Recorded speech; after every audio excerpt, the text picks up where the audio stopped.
What's up, guys? Tyler Toad here. Thanks for tuning in. Today I want to talk about a topic that I don't think is talked about enough, but it's one that is so vital to your success, your peace of mind, and ultimately your life. What that topic is extending grace. Now look, I know what you're probably thinking. I got people in my life that I don't want to forgive, or I over-forgive sometimes, and I actually think that can be a problem, that at times we can extend too much grace to other people, but I want to flip that a little bit today. And what I want to talk about is extending grace to yourself. I want to go over 5 crucial steps with you guys to control that inner voice in your mind. You know, that voice is with us 24/7, and it's often telling us to doubt ourselves, not believe ourselves, reminding us of those mistakes we've made in the past. How many times do you hear that in your voice? Oh, don't do that, play it safe. You always mess that up. You're such a failure. You wouldn't allow other people to talk to you like that, but for some reason it's common for us to let ourselves talk to us like that. So today I want to go over with you how to reprogram that mind, dig in really deep, and get into self-love, self-forgiveness, and some self-healing with you guys. So let's dive in. Tip number 1, and this is super powerful that I learned from my great brother, Zach Hommel, and that's metacognition. Now what metacognition is the practice of controlling your thoughts. Now before I learned about this, I used to just be a victim of my circumstances. I'm stuck in traffic, that's going to make me angry. And I'm going to allow that voice in my head to tell me we should be angry. It's not fair. We're stuck in traffic. My child might behave a way that I don't really like. He's making me stressed. He's making me angry today. Once I started this metacognition and the practice of controlling my thoughts, everything changed for me. Your brain is honestly just a supercomputer. If you think about it in that way, it's constantly doing a million different things. Your subconscious, your conscious, it's bringing all these things to light. And so you really need to understand first and foremost, your inputs matter a lot. What you put into your mind. A really wise author that I like to refer to quite a bit on this channel, his name is God, wrote a book called Proverbs, and he said, as a man thinketh, so is he. I really believe we have to control our inputs and be mindful of what comes into our mind because that's what's going to come out. So when I think about metacognition, the first thing I think is controlling the inputs. What kind of music am I listening to? What kind of movies, TV, other people am I allowing to pour into my life? Because often what comes in is going to be the fruit of what comes out after. So be mindful of all those inputs. Now, second, what that looks like for me with metacognition is practicing the way I think. And I know this can sound very foreign to people. Well, my thoughts just pop into my head. Sure, I'll give you that. The classic example I'll give of this is any guy. If you're at the gym working out and let's say a pretty girl might walk by, your first instinct is probably to take a glance. You probably can't help that. Human nature wires you to have a quick thought about looking at that. But what you can do from there is slow down, often starts with a deep breath, and remind yourself now you can control your thoughts. I love my wife. I only want to view and think about her that way. I want to have a great lift and focus in on this. You can apply this to absolutely anything. Again, if you're stuck in traffic and your mind races to a negative thought, I'm going to be late, this is stressful, it's not fair. You can pause, take a deep breath, and actively control and choose where that next thought goes. I often turn to gratitude here. I'm grateful I have a car. I'm grateful I have places to go. I'm grateful that I can turn on a sermon or a podcast or uplifting music wherever I'm at.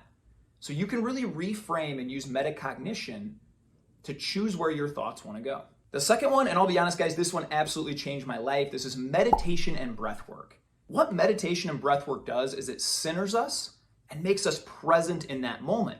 I think often when we hear that voice, that negative voice that pipes in and says, you never do this well, remember in the past when you failed, or the other way, you'll never accomplish this. It's too big, it's too fast, you cannot do this. Those are past tense worries and shame and guilt or future anxieties. And so what breathwork does by just simply taking a few breaths and coming to center, or by meditating just a couple minutes and coming back to present moment, it reminds us we don't need to climb the whole staircase today. We don't need to feel all that guilt and shame from the past. What we need to do is be present and hit that next win. The most wise guy I've ever met in my life, shout out to my dad, Gary Tote, put him up on the screen here. I was going through a really difficult season where my mind was just beating me up over and over again, reminding me of all the mistakes I'd made in the past. I remember calling my dad and leaning into him for some wisdom, and I'll never forget what he said.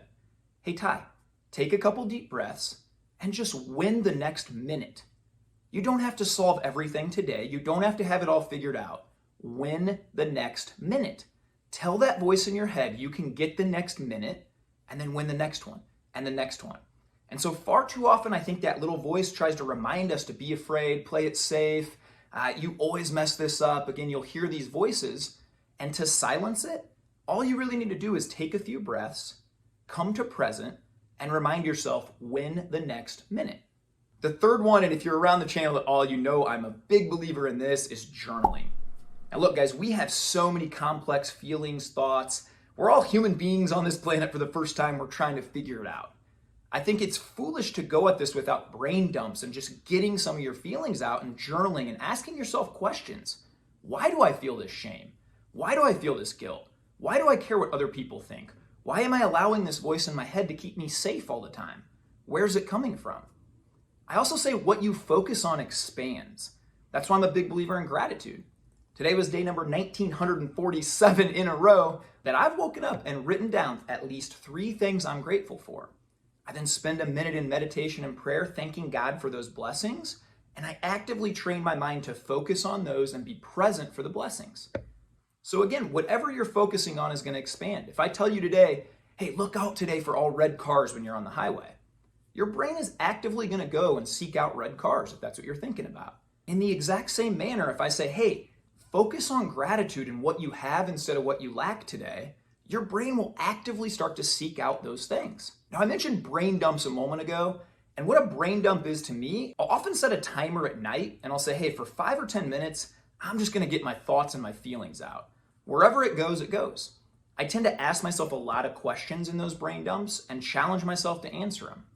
What could I have improved upon today? Why did I let that little voice of that person who said this thing kind of sit in my head all day? How can I actively get it out? Again, asking yourself the right questions will take you anywhere you want to go in life. So I highly recommend journaling every single day. And again, start small. This doesn't need to be a 1 hour a day activity. Often for me, it's 1 or 2 minutes in the morning with gratitude and 5 to 7 to 10 minutes at night. Just by journaling this and asking myself the right questions, what I often find is that little voice is just trying to keep me comfortable. But again, when I ask those right questions, hey, Ty, what's the upside of this? Then what's the worst case scenario that could happen if we actually push and try and get this thing? Okay, it's not that bad. There's nothing to really be afraid of. I can actively process in my mind, control my thoughts back to that metacognition, and choose the direction that I want to go in life. Number 4, and this is a massive one, guys, and I preach this over and over on the channel, hire a mentor, hire a coach, surround yourself with a couple great buddies who are maybe just on a little higher level in life that you aspire to get to. It's such a cheat code to find people who have a solid mindset, who've gone through some really hard things and come out the top. You know, when I was first getting into poker back when I was 20 years old, my friends called me very foolish. I had made about $1,000 playing poker, and I hired a guy for half of that, $500, which is a lot of Keystone Light back in the college days, to teach me a little bit more about mindset and help bridge that gap from being a pretty good poker player to a pretty great poker player. If I'm real honest and I overlook my whole poker career going back, I took pages of notes with that first mentor on those few hours of calls that I paid for, and it made such a massive difference throughout my poker career. So I'd urge you, it's never been easier with the internet, with all the connections that you can have. You can seek these people out, and people genuinely want to help you get over these hurdles and learn to forgive yourself and learn to live that best life. Number 5, and this is a big one out here for all you Jesus people, and look, I'll meet you wherever you are with your faith. If your faith doesn't look like mine, that's okay too. Still got a lot of love for you. But if you do have a similar faith and you truly believe that Jesus is the Son of God, that God created this earth, we're all here for a purpose, that God says, hey, I know the number of hairs on your head, even if you're a guy like me and you might be starting to lose a little up there, I think you need to understand that you can reframe those thoughts. And when those really negative comes in and starts to say, you're not this, you're not that, you always do this, you always mess up, ask yourself where that's coming from. Is that from God or is that from the enemy? Now, I think a lot of us have this illusion in our mind that the devil is some cartoon character going around with a pitchfork trying to do these things.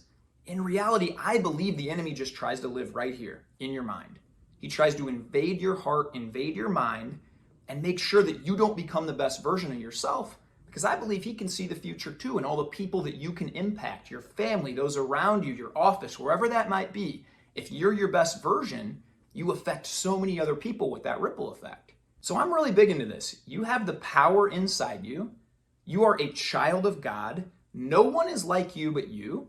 And you can, at any moment you want, use the power granted to you through grace and rebuke that negative voice and rebuke that anxiety and rebuke that and really come back to center and in the present and say, hey, I'm a child of God. So I don't need to, again, have all the answers figured out. I can just put my trust in something bigger than me, and I'm not going to listen to the enemy and listen to those negative voices. I know why I was created. I know God put me here for a reason. I'm going to run towards my destiny.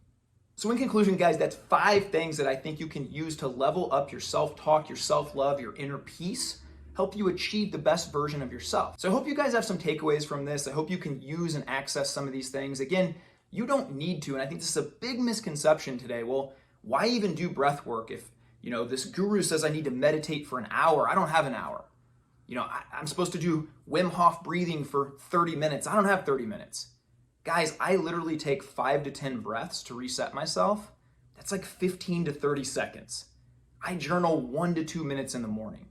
I'm real big on reading 1 chapter of the Bible every night before I go to bed. I don't have these massive goals and try to make all these changes at once. Start small, have a long-term vision. And just like you work out your muscles at the gym to grow them, you work out your mindset. And a little bit better and a little bit better here and there. You do these things for a while, you will look back in 6 months, in 1 year, you will not recognize yourself. So reach out, leave a comment below if you guys have any other tips, if this was helpful. I appreciate any love. I try to put out consistent content for you guys here, podcasts. We appreciate a subscribe to the channel. And you guys go have the greatest day of your life.